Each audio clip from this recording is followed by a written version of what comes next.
శ్రీకాంత్ గారు సార్ ఇక్కడ మీతోనే శ్రీకాంత్ గారు చెప్పు.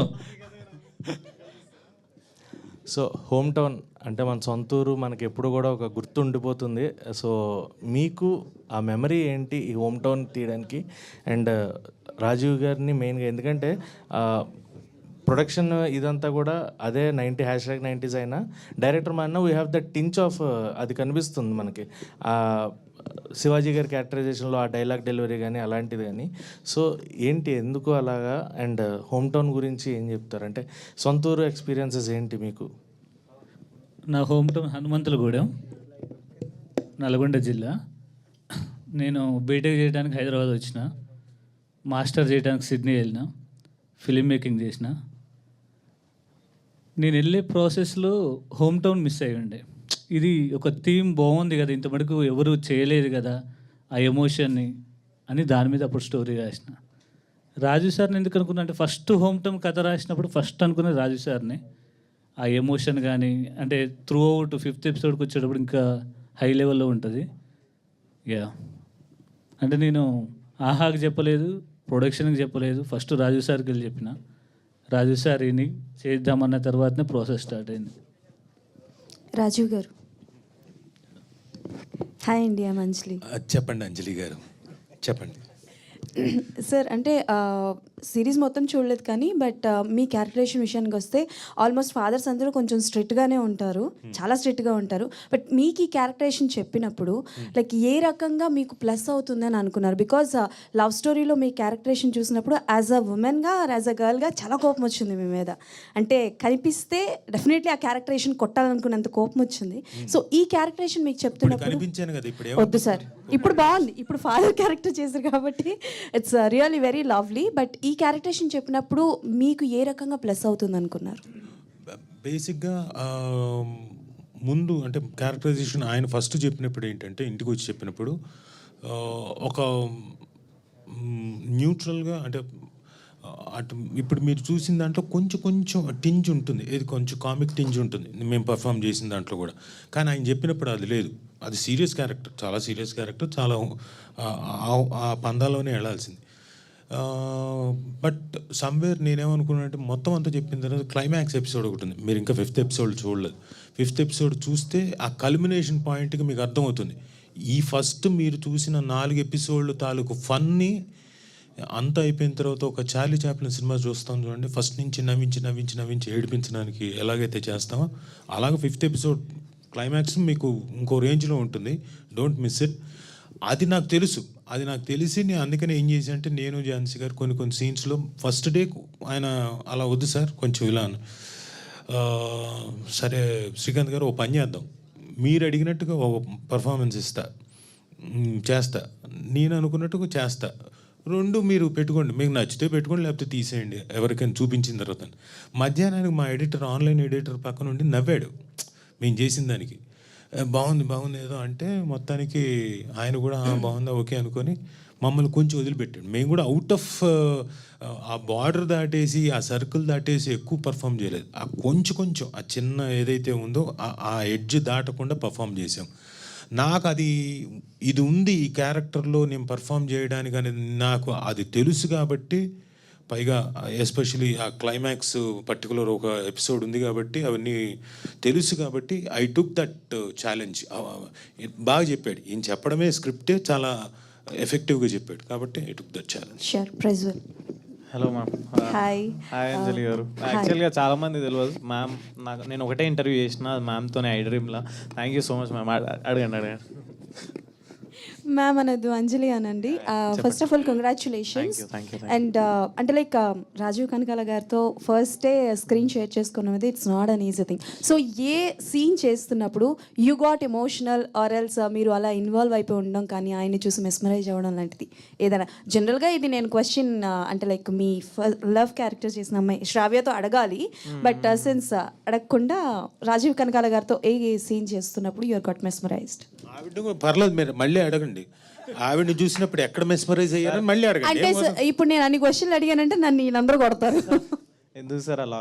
సో రాజీవ్ సార్తో నేను యాక్చువల్గా క్లైమాక్స్ చేసేటప్పుడు చాలా కనెక్ట్ అయిపోయి ఉండే because performance first thing. Second ఏంటంటే డైలాగ్స్ చాలా రిలేటబుల్ ఉంటాయి, అందుకని అందరూ క్లైమాక్స్ చూడండి అని అందుకని అంటున్నారు. అండ్ రిలేటబిలిటీ గురించి వస్తే I did not use glycerin. So imagine సార్తో కూడా ఒకటి రెండు సార్లు అన్నుండే అండ్ సార్ది ఫస్ట్ ఉండే. సో పర్ఫామ్ చేసిన తర్వాత నేను చేసిన. సో చాలా మంచిగా అనిపించింది, రిలేటబుల్ అనిపించింది. Thank you for helping me sir. Thank you so much. Raju Kanakal sir. Sir this is Yashwant from Delhi culture sir. Sir sir home town అనేది చాలా ఫ్యాసినేటింగ్ స్టోరీ ఇది. సో మీరు ఆల్రెడీ ఫ్యామిలీ స్టోరీస్ అయితే చేశారు. ఐ మీన్ ఫ్యామిలీలో brother కావచ్చు, friend కావచ్చు, ఓ బాబాయ్ అట్లా చేశారు. అంటే ఫాదర్ క్యారెక్టర్ చాలా తక్కువ చేశారు. సో లాంగ్ బ్యాగ్ అతిథిలో కావచ్చు, అలాగే మొన్న బర్త్డే బాయ్ ఒకటి చేశారు ఫాదర్ క్యారెక్టర్. సో దీంట్లో ఈ ఫ్యామిలీ స్టోరీ తీసుకున్నప్పుడు ఒక లాంగ్ బ్యాక్ స్టోరీస్లో ఉంటాయి, ఇప్పుడైతే మైక్రో ఫ్యామిలీస్ వచ్చినాయి. సో ఇటువంటి స్టోరీ చేసినప్పుడు మీరు ఏ క్యారీ ఫార్వర్డ్ చేస్తారు ఆడియన్స్కి ఈ మూవీ ద్వారా, అదే మీన్స్ వెబ్ సిరీస్ ద్వారా? అంటే ఒకటి, ఈ వెబ్ సిరీస్ ద్వారా ఏంటంటే ముందు ఫస్ట్ ఆఫ్ ఆల్ ఆ పాత జ్ఞాపకాలు, హోమ్ టౌను, ఆ చిన్నప్పటి జ్ఞాపకాలు, ఆ పిల్లలంతా వాళ్ళ ఫన్ను ముందు అవన్నీ బాగా ఎఫెక్టివ్గా కన్వే చేస్తాం ఆ 4 ఎపిసోడ్ల వరకు. ఈ తాలూకు ఈ ఫ్యామిలీ ఏదైతే ఉందో, ఆ పైగా వాళ్ళు చిన్నప్పుడు చేసిన అల్లర్లు, గొడవలు ఏవైతే ఉన్నాయో ఆ 3 క్యారెక్టర్ల మధ్యన ఇంకోటి, అవన్నీ చాలా ఎఫెక్టివ్. ప్లస్ ఈ ఫ్యామిలీ విషయానికి వస్తే వాళ్ళ చిన్న చిన్న అందాలు, ఆ ఫాదరు, ఆ ఫ్యామిలీ, ఆ ఫాదరు కష్టపడి ఈ పిల్లల్ని ఒక కొడుకునేమో అమెరికా పంపించాలని, కూతురునేమో దుర్మార్గమైన ఆలోచన, కూతురునేమో పాలసీ కట్టి పెళ్లి చేసేద్దాం అనుకుని ఆలోచన. అంటే యూజువల్గా మిడిల్ క్లాస్ అంతే ఉంటుంది కదండి. అంటే అమ్మాయిని సేఫ్గా పంపించాలని, నాట్ దట్ అమ్మాయిని ఏదో చదువు మానిపించగా చదివిపించాడు, కాకపోతే సేఫ్గా ఆ అమ్మాయికి ఒక సేఫ్టీ క్రియేట్ చేయాలి. అలాగే మీరు చూడండి, ఆ ఇద్దరు వైఫ్ అండ్ హస్బెండ్ మీద మధ్యన ఉండే చిన్న అనుబంధం అంతా అయిపోయిన తర్వాత డబ్బులు లేవు అనుకున్న రోజున ఆవిడ ఝాన్సీ గారు వచ్చి, ఆ క్యారెక్టర్ వచ్చి ఇదిగో తీసుకో అంటుంది. అంటే ఆవిడ కూడా చూడ్డానికి అంతా ఏదో ఒకటి ఏంది, ఏం సంగతి, వాడేంది, వీడేంది అని మధ్యలో చిన్న చిన్న అరుపులు కేకల మధ్యనే ఉంటాయి మన అనుబంధాలన్నీ కూడా. పొద్దున్న నిద్ర లేచి ఏంటి అమ్మా బాగున్నావా, లేచావా అని ఉండదు. మాట్లాడు ఏంటి తీసుకొచ్చావా పెట్టు అని మాట్లాడుకుని, అలాంటి దీంట్లో కూడా చిన్న చిన్న అందాలు, చిన్న చిన్న అనుబంధాలు. ఫాదర్ ఒకరోజు మటన్ తీసుకొస్తాడు, వాటెవర్ బిర్యానీ తీసుకొస్తాడు. అక్కడ కొడుకు కూడా ఫీల్ అవుతాడు, అంతకుముందు నుంచే రియాక్ట్ అవ్వడం మొదలెడతాడు. బట్ అక్కడ కూడా కొడుకు తింటూ, వీళ్ళేదో ఇక్కడి నుంచి చూసి తిన్నామా, నువ్వు తిందురా అంటే వాళ్ళు తిన్ని పిల్లలు అని చెప్పేసి అన్నప్పుడు, ఎందుకంటే వాళ్ళకి ఎక్కడ తక్కువ అయిపోతుందో. ఇలాంటి చిన్న చిన్న అందాలు, చిన్న చిన్న లవ్వింగ్ సీన్స్ పిల్లల పట్ల వాళ్ళకి. అలాగే ఫాదర్కి ఏమో కొడుకుని ఎంతైనా కష్టపడి నాకు వచ్చేది ఇంతలో కూడా ఏదో కట్టి నేను అమెరికా పంపించాలి, వాళ్ళ లైఫ్ బాగుండాలి, వాడేదో అక్కడికి వెళ్ళి సంపాదించి ఇక్కడ పంపించాలని కాదు. సో వాళ్ళ లైఫ్ బాగుండాలి అనుకోవడం, ఇలాంటివన్నీ చిన్న చిన్న అందాలన్నీ బాగుంటాయి, పుష్కలంగా ఉంటాయి ఈ పర్టికులర్ హోమ్ టౌన్లో. అండ్ ప్రతి ఒక్కళ్ళకి ఈ హోమ్ టౌన్ చూసిన తర్వాత పాత జ్ఞాపకాలు రావడం ఒకటి, వాళ్ళ విలేజెస్లో కానీ ఇంకోటి, ఒకసారి మా విలేజ్కి వెళ్దాం, మా విలేజ్తో కనెక్ట్ అవుదాం అనిపిస్తుంది. నేను పుట్టి పెరిగింది ఇక్కడే హైదరాబాద్లో. నా నా నా కనెక్టివిటీ అంతా Sanjeev Reddy Nagar, Banjara Hills, Sagar Society, Jubilee Hills. నాకు అవన్నీ అప్పుడప్పుడు కనెక్ట్ అవుతుంటా. కాకపోతే యాక్చువల్గా మా నాన్నగారిది యానం. ఇది చేసిన తర్వాత, చేసినప్పుడు పెద్ద నాకు అనిపించలేదు, చూసిన తర్వాత డబ్బింగ్ అప్పుడు చూసిన తర్వాత అనిపించింది, అరే మా నాన్నది ఆ ఊరు కదా, చాలామంది అక్కడ నేను ఎప్పుడో పెళ్ళికి వెళ్ళినప్పుడు వాళ్ళంతకు వాళ్ళు వచ్చి పరిచయాలు చేసుకుంటున్నారు గొప్ప హృదయంతో. సో నేను కనెక్టివిటీ అక్కడ పెంచుకోవాలి కదా వాళ్ళతోటి. అంటే వెళ్ళి ఎప్పుడో ఒకసారి సంవత్సరానికి ఒకసారో 2 సార్లు వెళ్ళి వాళ్ళతోటి మళ్ళీ రీకనెక్ట్ అవ్వాలని, సో దట్ ఆ కనెక్షన్ మళ్ళీ నా పిల్లలకు కూడా పాస్ ఆన్ అవ్వాలని నాకు అనిపించింది. సో అంత రిలేటబుల్గా ఈ సబ్జెక్టు అందరికీ తీసుకెళ్తుంది. అలాగే దే విల్ గెట్ బ్యాక్. అంటే ఎక్కడెక్కడో ఉన్నా, యూఎస్లో ఉన్నా, ఎక్కడున్నా కానీ ఒకసారి మళ్ళీ అరే మన పాత జ్ఞాపకాలకు వెళ్దాం, సరదాగా మళ్ళీ ఒకసారి నెమరేసుకుందాం అనుకునే లెవెల్లో ఈ సిరీస్ మొత్తం అందరినీ కనెక్ట్ చేస్తుంది. రాజు సార్, హాయ్ అండి, this is Sharath from Telugu. Hi. So actually ఇందాక ఎవరో మాట్లాడుతూ స్టేజ్ మీద రాజీవ్ కనకాల గారు ఫుల్ లెంత్ ఉంటారు, సినిమా మొత్తం ఉంటారు అని అన్నారు.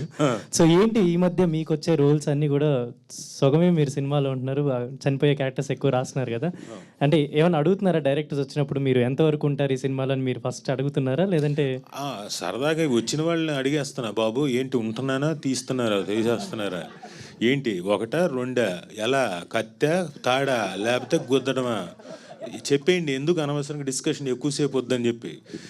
బట్ సరే, వాళ్ళ ప్రయారిటీస్ కానివ్వండి, వాళ్ళ కొంతమంది ఏంటంటే, సార్ మాకు సెంటిమెంట్ సార్ అనడం, ప్రొవిజన్ లేకపోవడం అనడం. అవును, సెంటిమెంట్ అంటారు, రాజీవ్ని చంపేస్తాను. సో నాకు ఇది ఎక్కడ సెంటిమెంట్ ఎక్కుతారు. నేను వాళ్ళకి బతిలాడేవాడిని, బాబు నేను బతికున్నా కానీ హిట్లేనైనా చాలా సినిమాలు, చచ్చిపోతే మాత్రం కాదని చెప్పేవాడిని. బట్ చాలామంది వాళ్ళకి ఏంటంటే ఒక మలుపు తిప్పే క్యారెక్టర్, కీలకమైన క్యారెక్టర్, చెయ్యి తిప్పే క్యారెక్టర్ అని పెట్టేవాళ్ళు, చంపేసేవాళ్ళు. బట్ వచ్చి చాలామంది రిక్వెస్ట్ చేస్తే ఓకే అనుకుంటూ చేసేవాడిని. బట్ ఇప్పుడు లక్కీగా నన్ను చంపట్లేదు చాలా దీంట్లో. ఇప్పుడు నేను చేస్తున్నవని నన్ను చంపలేదు, ఉన్నాయి ఒకటి రెండు ఉన్నాయి తప్ప మెజారిటీ చంపలేదు. బాగుంది సార్, చాలా బాగా చేశారు. యాక్చువల్లీ మీరు కూడా అంటే రియల్ లైఫ్లో ఎలాగో ఇద్దరు పిల్లలు ఉన్నారు, మీరు మంచి ఫాదర్ కాబట్టి, అండ్ దీంట్లో కూడా అదే రిసెంబ్లెన్స్ కనిపించింది. అది నాకు తెలియదు, నేను మంచి ఫాదరో కాదు, నా పిల్లల్ని అడగాలి. డైరెక్టర్ గారు, సో ఇది ఎంఎన్ఓపి ప్రొడక్షన్ కదా, యాక్చువల్లీ 90s అనేది మనకి ఈటీవీ విన్లో వచ్చింది, అండ్ ఇప్పుడు ఇది వై అంటే ఎందుకు ఆహాకి వచ్చారు, అంటే సేమ్ ప్రొడక్షన్ కదా వాళ్ళకి ఆల్రెడీ ఒక కంటిన్యూషన్ ఉంటుంది కదా ఈటీవీ విన్ వాళ్ళతోటి కానీ ఇదంతా, సో ఎందుకు దాంట్లో రాలేదు, పర్టికులర్లీ ఆహాకి ఎందుకు వచ్చింది? నేను ఫస్ట్ వాసు సార్ చెప్పిన, వాసు సార్ ఆహాలో ఉండు, అందుకని ఆహాలో చేసిన. యా, అంటే వాళ్ళు ఈటీవీతో ఆల్రెడీ టైఅప్ అయి ఉన్నారు కదా ఎంఎన్ఓపి వాళ్ళు. యా, అది పాస్. సురేష్ గారు సురేష్ అన్న అన్న ఎంఎన్ఓపికి ఆస్థాన సంగీత దర్శకుడిగా మారిపోయారు అనిపిస్తుంది. ఎందుకంటే ప్రీవియస్ #90s చూసుకున్నా, సో మీకు ఎక్కువ ఇంపాక్ట్ తీసుకొచ్చింది సురేష్ బొబ్బిలి అనే పేరుని బయటికి తీసుకొచ్చింది కూడా #90s, అండ్ ఇప్పుడు హోమ్ టౌన్ అది మ్యూజిక్ బయటకు వెళ్తుంది కంప్లీట్గా. సో ఎలా అనిపిస్తుంది అన్న వీళ్ళతో ఆ టైఅప్ కానీ, అండ్ నెక్స్ట్ ప్రాజెక్ట్స్కి ఎలా వీళ్ళతో బాండింగ్ ఉంటుంది? వాళ్ళతో చాలా బాగుందన్న, స్టార్టింగ్ నుంచి చాలా బాగుంది. 90s నుంచి స్టార్ట్ అయింది, అంతకుముందు నుంచి కూడా నవీన్ గారు తెలుసు నాకు, వేనన్న త్రూ. సో 90s మంచి వర్కౌట్ అయింది. సో ఇది కూడా హోమ్ టైం కూడా నువ్వే చేయాలి సురేష్ అని చెప్పారు, సో కంటిన్యూ చేశానన్న. Yeah, Rajeev garu, hi, this is Naresh from S cube. Sir ఇప్పుడు అంటే రియల్ లైఫ్ మనం చూసుకుంటే, సో రియల్ లైఫ్లో కూడా మీకు డాటర్ అండ్ సన్ కదా సార్, సో ఎంతవరకు వాళ్ళు రియల్ లైఫ్లో ఇలాంటి థింగ్స్ చేశారంటే, ఇలాంటి అల్లర్లు చేశారంటే మీకు ఏమైనా గుర్తొచ్చాయా? అంటే మా అబ్బాయి బోల్డ్ అల్లర్లు చేసాడండి, జస్ట్ మిషన్ ఇంపాసిబుల్ వాడు. సో మా అమ్మాయి అల్లర్లు పెద్దగా చేయలేదు. ఇప్పుడు ఇందులో ఉన్నట్టు మా అమ్మాయి ఎలాగైతే యానీ ఎలాగైతే ఉంది, బేబీ యానీ ఎలాగైతే ఉందో అలాగే మా అమ్మాయి కూడా పెద్ద అల్లర్లు చేయదు. మా అబ్బాయి మాత్రం జస్ట్ మిషన్ ఇంపాసిబులే, ఏవేవో చేస్తుంటాడు. అబ్బా ఒక ప్రాబ్లం అయిపోయిందండి ఇంకో ప్రాబ్లం ఏదో వస్తుంది, అలాంటి ఇది సరదాగా అన్నీ అయిపోయింది. ఇప్పుడు అఫ్కోర్స్ ఆ ఏజ్ దాటేసాడు కాబట్టి నవ్ ఈజ్ రెస్పాన్సిబుల్, వాడి సినిమా ఏదో వాడు చేసుకుంటున్నాడు. యానీ గారు, నా క్వశ్చన్ మీకు, సో ఇందులో అంటే ఇందాక స్పీచ్ మాట్లాడుతున్నప్పుడు అందరూ కూడా యానీ మేడం అంటూ రెస్పెక్ట్ ఇస్తూ మాట్లాడుతున్నారు, ఎందుకు రెస్పెక్ట్, అంత రెస్పెక్ట్? సీనియర్ అనా? సీనియర్ అంటే ఎప్పటి నుంచో జస్ట్ వర్క్ చేస్తూ వచ్చారని ఒక్క బేసిస్ మీద అందరూ వేసుకుంటున్నారండి, అట్లా అంతే. నేనెందుకు బేబీ అని అన్నాను? అంటే నేను రాజీవ్ సార్ కలిసి అతిథి సినిమాలో ఆయన డాటర్గా చేశారు. సో యాక్చువల్లీ ఆ రాజన్న తర్వాత బేబీ అనే ట్యాగ్ పోవాలి అని నేను చాలా ట్రై చేస్తున్నాను. బట్ స్టిల్ సార్కి మాత్రం చాలా ఇష్టం అనుకుంటా ఆ ట్యాగ్. సార్ మాత్రం అసలు మానట్లేదు దాన్ని. డైరెక్టర్ సార్, యా, మనుష్య ఫ్రమ్ ఫిల్మీ బీట్. యాక్చువల్లీ మీరు తీసుకున్న సబ్జెక్ట్ చాలా సేఫ్ జోన్, ఎందుకంటే 90s కిడ్స్ అంటే ఎప్పుడు అది ట్రెండింగ్లో ఉంటుంది. ఎందుకంటే ఇప్పుడు జెన్జీ గైస్ ఎవరు అది చూడలేరు, చూద్దామనుకున్నా అది ఎక్స్పీరియన్స్ చేద్దామనుకునే చేయలేరు. సో మీరు తీసుకున్నది ఎంత రొటీన్ సబ్జెక్ట్ అయినా సరే, ఇంతకుముందు అలాంటి సినిమాలు ఎన్నో వచ్చినప్పటికీ కూడా దాన్ని కొత్తగా చూపించడం అనేది మీకు చాలా పెద్ద టాస్క్. ఎందుకంటే ఆల్రెడీ 90s లాగానే ఉంది, లేదంటే ఇంతకుముందు మెగా డాటర్ ప్రొడ్యూస్ చేసిన సినిమా లాగే ఉంది, అవన్నీ కూడా 90s కిడ్స్కి సంబంధించినవి. సో మీరు ఎంత కొత్తగా చూపించడానికి మీరు చేసిన హార్డ్ వర్క్ ఏంటి? బేసిక్గా నేను ఫస్ట్ టైం రాసిన జోనరు, బేసిక్గా యాక్షన్ స్టోరీస్ రాస్తాను నేను. నువ్వు అన్నారు కదా సేఫ్ జోన్ లెక్క ఈ కథ కూడా చేసిన. యా, అందరూ తీశారు కానీ ఆయన ఎక్స్పీరియన్స్ ఎట్లుంటుంది అనేది చెప్పాలనుకున్నాడండి. అంటే ఇప్పుడు ఖచ్చితంగా వాళ్ళందరూ చూపించిన దానికన్నా మీరు ఏదో ఒకటి కొత్త పాయింట్ ఇవ్వాలి. Yeah. ఇచ్చినప్పుడే ప్రేక్షకుడు యాక్సెప్ట్ చేస్తాడు. సో దానికి మీరు చేసిన హార్డ్ వర్క్ ఏంటి? హార్డ్ వర్క్ ఏం లేదు, 10 daysలో రాసినాం స్టోరీ. షూట్ జరుగుతూనే ఉంది, రాసుకుని వెళ్ళినాం. మేము కూర్చొని టీము మాది అట్లా ఏమి ఉండదు మా స్టైలు. రేపు షూట్ అంటే వాళ్ళు కూర్చొని రాస్తాం.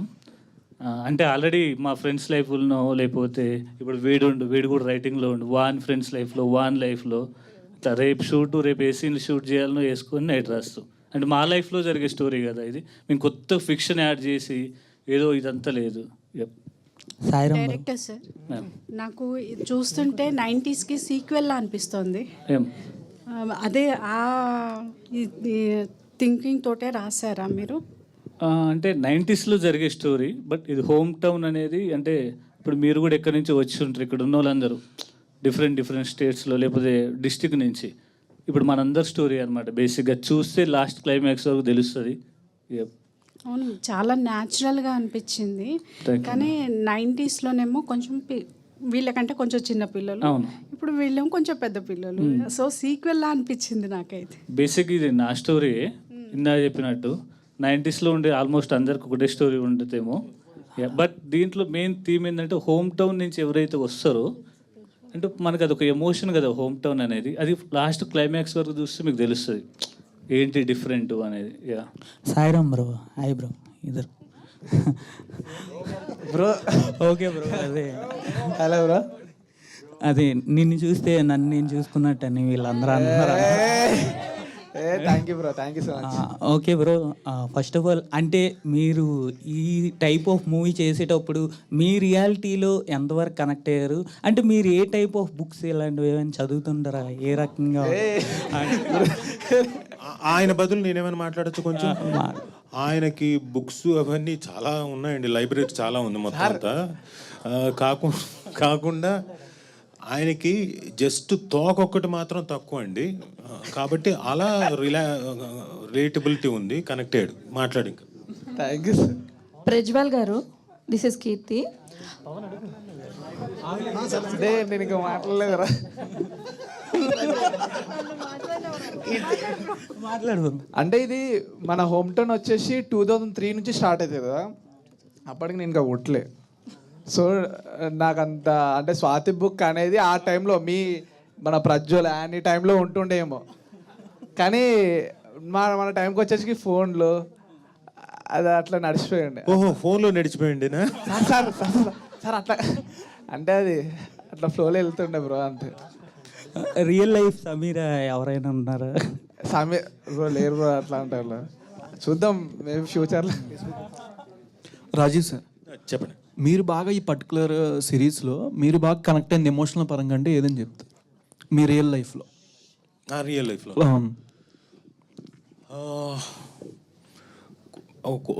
అంటే సన్ తోటి గొడవ పడే ఒక సీక్వెన్స్ ఉంది కదా. ఆ గొడవ సీక్వెన్స్ కాకపోతే మాటల వరకే ఉంది ఇది. యాక్చువల్గా నేను మా ఫాదర్ మా గొడవ ఆయన నన్ను కొట్టడం వరకు ఉండింది బెల్ట్ తీసుకొని. సో దాంతో బాగా కనెక్ట్ అయ్యాను. అంటే నేను చేసిన దుర్మార్గమైన పనికి నా బెల్ట్ దెబ్బలు నేను తిని ఆ సీక్వెన్స్కి బాగా కనెక్ట్ అయ్యాను. కాకపోతే ఇది ఓన్లీ వర్బల్గా ఉండింది అంతే. సాయిరామ్ బ్రో, పెన్ను కోసం ఇద్దరు ట్రై చేశారు కదా, సమీర ఇవ్వలేదు కదా నీకు? అవును బ్రో, ఇవ్వలేదు. ఇస్తుంది అంటే యానీ పక్కన ఒక పిల్ల కూర్చుంది కదా, ఆ పిల్ల గురించి ట్రై చేసి ఉండే. వీడు ఈ పిల్లని ట్రై చేసాను, నేను కూడా ఇంకొక పిల్లని ట్రై చేద్దామని అడిగిన. బట్ అది ఛాన్స్ లేకుండా సారే నన్ను చూసిలేదు. ఓకే. ప్రజ్వల్ గారు, యాక్చువల్లీ మీరు థియేటర్ ఆర్ట్స్లోని యాక్టింగ్ చేసి అన్నారు. సో ఇప్పుడు సిల్వర్ స్క్రీన్ మీద యాక్టింగ్ అంటే సో యాక్టింగ్ మెథడాలజీలో ఉంటుంది అక్కడ, ఇది ఇక్కడ కంప్లీట్లీ డిఫరెంట్గా ఉంటుంది. సో ఇక్కడ ఈ యాక్టింగ్ కోసం ఏమైనా సపరేట్గా మీరు ఒక వర్క్షాప్స్ చేయటం కానీ లేదా కొంచెం కేర్ అయితే తీసుకోవాలి. సో అలాంటివి ఏమైనా చేయడం జరిగిందా? బేసిక్గా యాక్టింగ్ అయితే సేమ్ ఉంటుందండి, బట్ ద మీటర్ ఏదైతే ఉంటుందో అది సెట్ చేయాలి. సో అది నేను ఓవర్ టైమ్ ఆఫ్ పీరియడ్ సినిమాల్లో మెల్లగా ఫ్రెండ్స్ దగ్గర లేకపోతే పెద్ద ఆర్టిస్టులు ఏదైనా సెట్ మీద ఉంటేనో అట్లా నేను చూసి నేర్చుకోవడమే. బట్ ఒకటి సెన్సిబిలిటీ అనేది ఒకటి ఉంటుందండి యాక్టర్కి జనరల్గా, ఇదంతా పక్కకు పెడితే. సో ఆ సెన్సిబిలిటీ తెలిస్తే maybe it would be easy. I'm still learning, still in the very beginning stage. Let's see where it will go. Thank you so much. Srikanth garu, home town మీరు రాసుకున్న స్టోరీ మొత్తం ఈ 5 ఎపిసోడ్స్లో కంప్లీట్ అయిపోయిందా? సీజన్ 2 ఏమైనా ఉంటుందండి? సీజన్ 2 ఉంది. ఉందా? యా. ఓకే, విషయాలు సారు సీజన్ 2లో లాస్ట్ వరకు ఉంటారు. Oh super. అది హైలైట్. ఓకే అండి, విషయాలు the best. Thank you very much. Thank you so much media, మీ అందరి క్వశ్చన్స్ అండ్ ఆల్ దానికోసం thank you very much sir.